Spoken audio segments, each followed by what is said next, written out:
Boa tarde, Dr. João Paulo. O senhor é o Presidente do Conselho Geral do nosso agrupamento. Pode falar-nos um pouco sobre as competências, o funcionamento e a importância desse órgão de gestão na vida de um agrupamento? Com todo o prazer. Nessa pergunta há várias questões que me parecem importantes. As competências do Conselho Geral estão definidas na lei.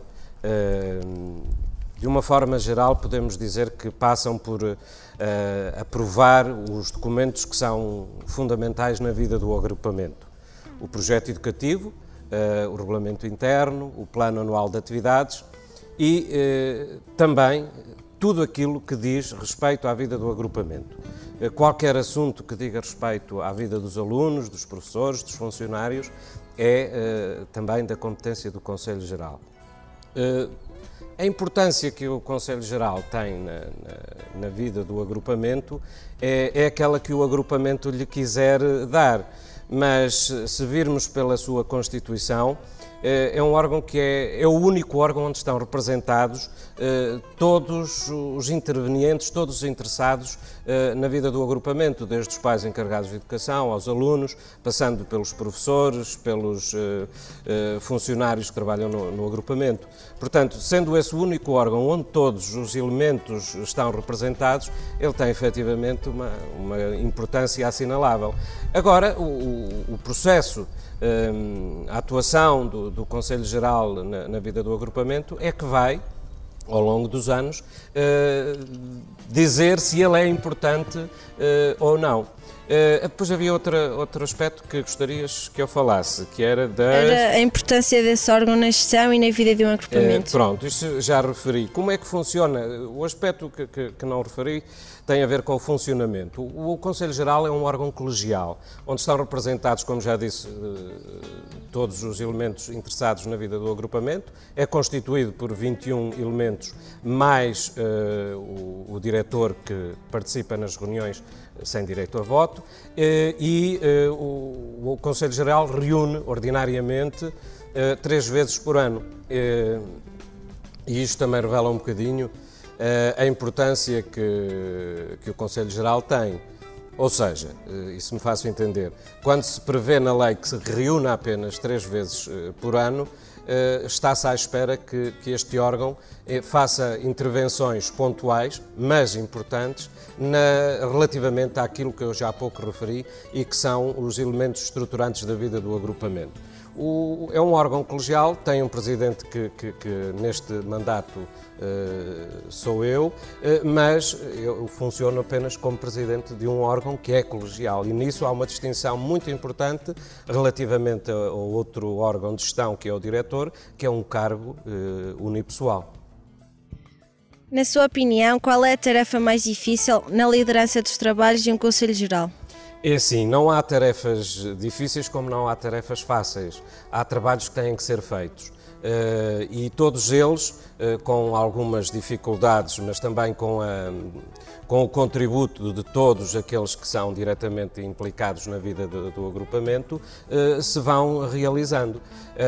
É bom que se diga que os professores que estão a representar o corpo docente no Conselho Geral não têm, digamos, nenhuma redução no seu horário letivo para fazerem parte deste órgão.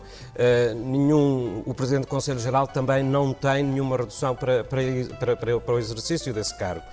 Assim como os restantes elementos que compõem o Conselho Geral, ou seja, nós acabamos por trabalhar um pouco no Conselho Geral, muito para além daquilo que são as nossas atividades profissionais.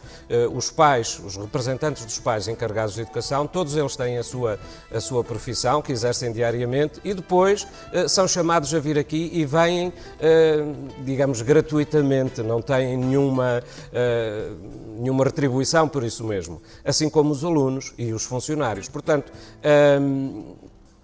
com o contributo de todos, com o voluntarismo de todos, é possível levar a cabo as tarefas que nos competem.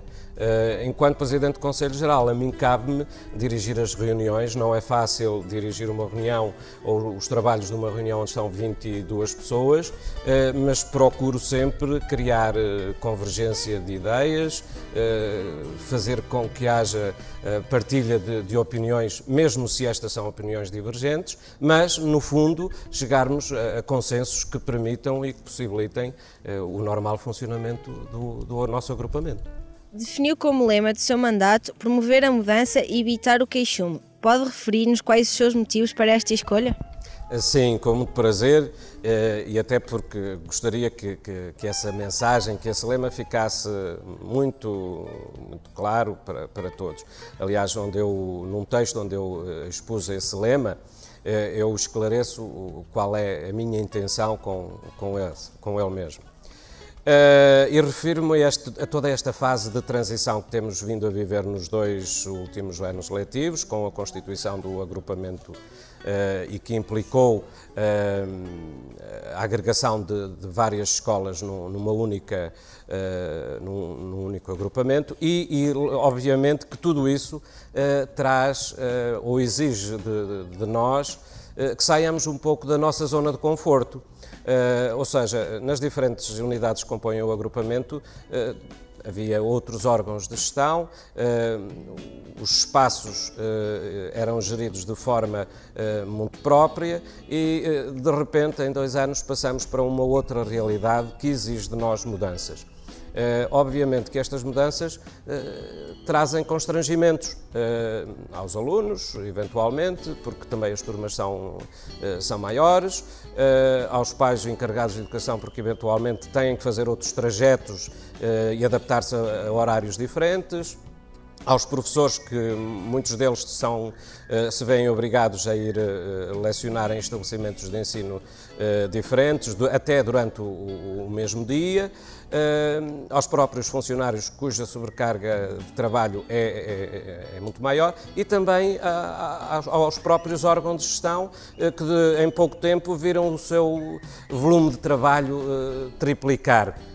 Portanto, todas estas mudanças implicam alguns constrangimentos que nós temos que encarar de uma perspectiva que a mim me parece correta neste sentido. Não adianta passarmos o tempo a queixar-nos disto mesmo, temos que olhar em frente e aproveitar esta oportunidade que nos é dada com a criação do agrupamento, sobretudo partilhando, e eu defendi isso desde o início, partilhando dentro do agrupamento aquilo que eram as boas práticas existentes nas diferentes unidades que agora o compõem. Penso que o caminho será esse. A mudança a ser feita tem que passar por aí, valorizar as boas práticas que já existiam nas diferentes unidades que agora compõem o agrupamento. E penso que assim conseguiremos concretizar o projeto educativo que está agora em fase de elaboração e que muito em breve irá ser aprovado, e penso que encararemos assim a mudança como uma oportunidade que vá no sentido da melhoria da aprendizagem dos nossos alunos e na melhoria nas condições de ensino que nós também desejamos. Eu aqui gostava só de destacar o seguinte.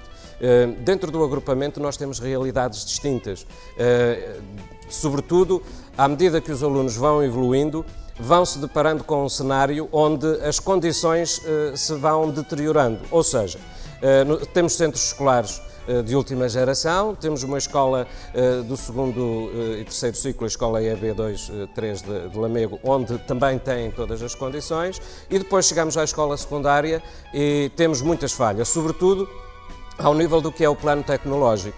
E penso que temos que agir nesse sentido, ou seja, torna-se premente cada vez mais a implementação do plano tecnológico na escola secundária. Esse é um objetivo que está claramente definido no projeto educativo, no orçamento que vai ser também aprovado dentro em breve, e penso que não irá demorar muito que tenhamos também na escola secundária condições para proporcionar aos nossos alunos um bom ambiente de trabalho.